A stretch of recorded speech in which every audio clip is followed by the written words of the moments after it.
سلام رفقا، طاعات و عباداتتون قبول حق باشه انشاءالله. بنده امیررضا علیزاده هستم و تو این کانال با محتوای دینی و مذهبی در خدمتتونم. پس اگه به این نوع ویدیوهای دینی و مذهبی علاقه‌مند هستید توصیه میکنم حتما کانالمون رو سابسکرایب کنید. همینطور که اکثرا میدونیم خوندن نماز شب تأثیرات فوق‌العاده‌ای رو داره که در روایات متعدد بهش تأکید شده.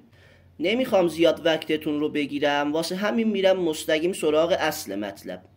نماز شب به طور کامل 11 رکعت داره که تشکیل شده از 5 نماز 2 رکعتی و 1 نماز 1 رکعتی است که جمعا میشه 11 رکعت. اگه درباره خوندن نماز شب اطلاعات چندانی رو ندارید توصیه میکنم از این به بعد ویدیو رو نوت برداری کنید تا راحت در تو حافظتون بمونه و موقع خوندن نماز به مشکل نخورید. برای خوندن نماز شب ابتدا 4 نماز 2 رکعتی دقیقاً مثل نماز صبح میخونیم، با این تفاوت که در نیت این نماز باید بگیم که نماز شب میخونم قربتاً الله. به همین راحتی 8 رکعت از نماز شبمون رو خوندیم و میریم سراغ نماز 2 رکعتی بعدی که اسمش نماز شفع هستش. این نماز کمی تفاوت داره با اون 8 رکعت قبلی که خوندیم. در نیت این نماز باید بگیم که نماز شفع میخونم قربتاً الله. در رکعت اول این نماز هم باید بعد از خوندن سوره حمد سوره ناس رو بخونیم و در رکعت دوم بعد از خوندن سوره حمد سوره فلق رو میخونیم. همین. خب حالا رسیدیم به آخرین رکعت نماز شبمون که تشکیل شده از 1 نماز 1 رکعتیه و مهمترین قسمت نماز شبمون هستش که باید با دقت بیشتری بخونیم و انجامش بدیم. قبل اینکه بریم سراغ آموزش این نماز، اگه تا حالا ویدیو رو لایک نکردی ممنون میشم که ویدیو رو لایک کنی تا منم برای ساخت ویدیوهای بعدی انرژی بگیرم. خب اسم این یکی نماز 1 رکعتی هم نماز وتر هستش که تو نیتش هم باید بگیم که 1 رکعت نماز وتر میخونم قربتاً الله. سپس حمد 3 مرتبه سوره توحید، 1 مرتبه سوره فلق و 1 مرتبه سوره ناس رو به ترتیب میخونیم. یه بار دیگه تکرار میکنم تا عزیزایی که نوت برداری میکنن بتونن راحت تر اینا رو بنویسن. عرض کردم که ابتدا سوره حمد، 3 مرتبه سوره توحید، 1 مرتبه سوره فلق و 1 مرتبه سوره ناس رو به ترتیب میخونیم.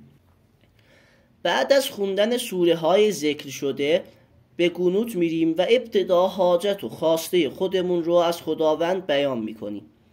بعد از این هم باید برای 40 تن از مؤمنین و مؤمنات دعا کنیم، یعنی برای 40 تن از مؤمنایی که مرد یا زن هستن فرقی نداره براشون دعا کنیم و اسم 40 نفر از مؤمنین یا مؤمنات رو ببریم. این 40 نفر هم که اسم میبریم کافیه که مسلمان و شیعه باشن و هیچ شرط دیگه هم نداره. اولویتش هم با پدر و مادر و دوست و آشناهامون هست که اگه هم اسمی به ذهنمون نمیرسه میتونیم به جاش 40 مرتبه این ذکر رو بگیم: اللهم اغفر للمؤمنین والمؤمنات. یعنی میتونیم 40 مرتبه به جای بردن 40 اسم این ذکر رو بخونیم. در مرحله بعدی از خداوند طلب استغفار میکنیم و 70 مرتبه ذکر استغفر الله ربی و اتوب الیه رو میخونیم. در مرحله 4 هم 7 مرتبه این ذکر رو میگیم: هذا مقام الواعظ بک من النار. این ذکر رو در مرحله 4 یعنی بعد از خوندن 70 مرتبه ذکر استغفار 7 مرتبه این رو میخونیم و در آخر 300 مرتبه ذکر العفو رو میخونیم.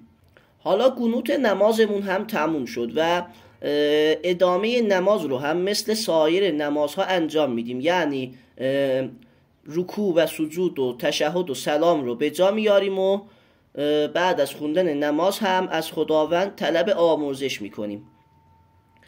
بعد اتمام نماز هم اگه وقت و حوصله‌اش رو داشتید توصیه میکنم حتما تسبیحات حضرت زهرا سلام الله علیها رو بخونید که ثوابش خیلی خیلی زیاده و ثواب نماز شب رو چندین برابر میکنه. خب رفقا، به انتهای ویدیو رسیدیم. امیدوارم که ویدیو براتون مفید بوده باشه و بتونید از آموزشی که تو این ویدیو براتون دادیم نهایت استفاده رو ببرید. خیلی ممنون از این که همراه کانالمون هستید. خیلی هم ممنون میشم بنده هگیر رو هم تو خوندن نماز شبتون یاد کنید و دعا کنید. مخلص همتون. خدا نگهدار.